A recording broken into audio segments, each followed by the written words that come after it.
Hi, I'm going to go over 1980 to 2024 in this video, and here's a little board that I came up with. Jimmy Carter, the economy sucked, weak on the world stage. Ronald Reagan, the old um, Hollywood actor, came along, and the economy improved. Peace through strength. He won 49 states, and then he got elected again with 49 states. And I think Bush won because of Reagan. And I think that the new guy, Clinton, came along with his I feel your pain empathy. And of course, he lost due to other reasons too. One is he was looking at his watch during the debate, probably thinking I'm losing this debate. Second, there was a strong third party with Ross Perot. Look him up. And of course, his read my lips, no new taxes. And then the new guy, Clinton, won. And he started off with some more liberal agendas attached to Hillary Care, which I don't think the American people were buying it.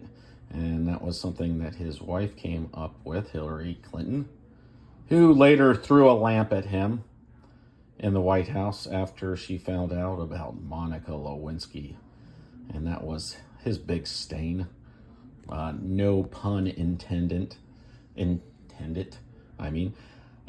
So he moved to the right with Newt Gingrich, and they balanced the budget, and they did welfare reform, and there was some other stuff.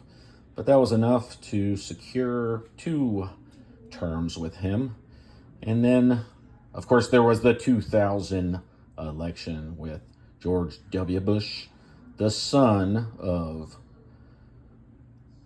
Bush Sr., who was attached to Reagan, and he was the governor of Texas, and he came along with his Texas swagger, and, he ran a pretty good campaign against Gore, and some people say that Gore should have won, and look up the 2000 election if you want more information about that, but I think the American people were tired of the Monica Lewinsky stuff, and I think that sort of attached to Gore a little bit.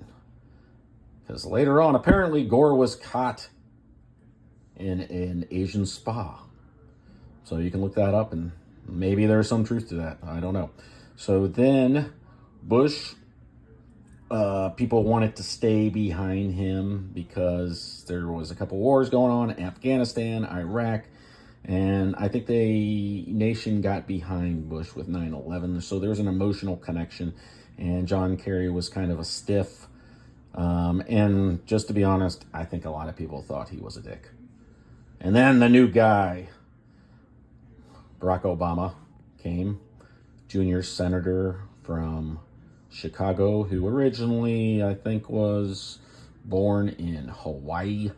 And so he's connected to Hawaii, he's connected to Chicago, and now he's connected to Washington, D.C.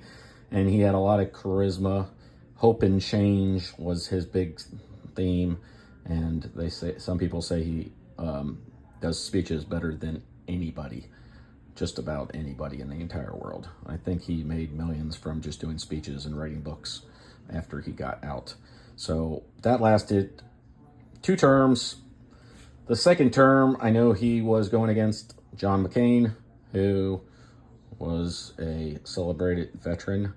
And anyway, he was attached to Sarah Palin, the governor of Alaska, which I think only maybe went through 2 years. And she used to be a sports reporter, I believe, up in Alaska before she was the VP pick with John McCain, at least the VP running mate.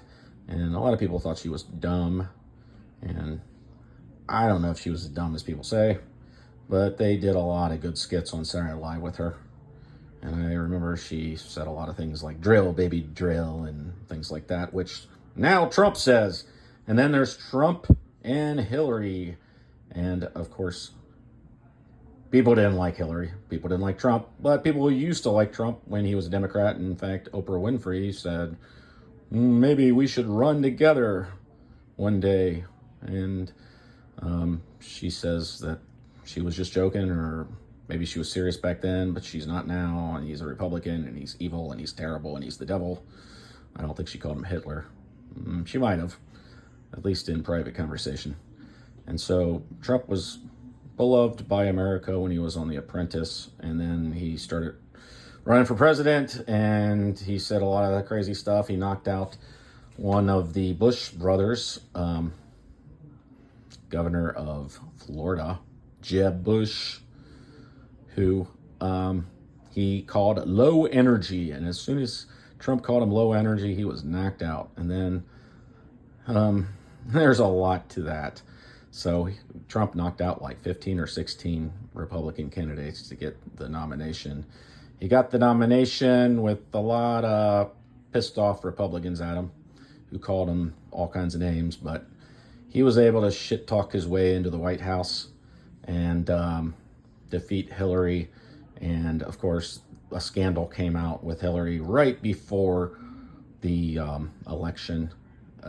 33,000 deleted emails, and Jim, I think Comey, I think was his name, he came out and investigated her, and then he dropped it, but it was too late.